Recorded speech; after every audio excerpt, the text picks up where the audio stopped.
Kā teikt, viss jaunais ir labi aizmirsts vecais. Līdz ar to, vai tu atceries papīru leli? Digitālajā puzlē ir darba lapa, kurā tu vari būt radošais dizainers. Piešķirsi acu toni, noskaņojumu un tālāk ķersimies pie darba, kur mēs iedosim viņiem arī apģērbu. To var izmantot gan maināmu, gan kā formastērpu, kur vienkārši izgriez un uzlīmē virsū.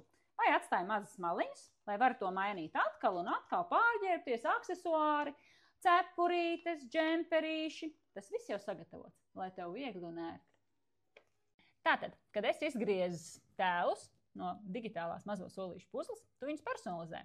Ieliec vajadzīgo mīmiku, noskaņojumu, un tad vai nu izgriez jau gatavu apģērbu, kuru padari par formastērpu, uzlīmējot virsū, vai tieši otrādi, griežot, atstāj mazās lapiņas, kas dod iespēju pielocīt apģērbu, transformēt, mainīt atkal un atkal, šādā veidā izspēlēt tēlus dažādās lomu spēlēs.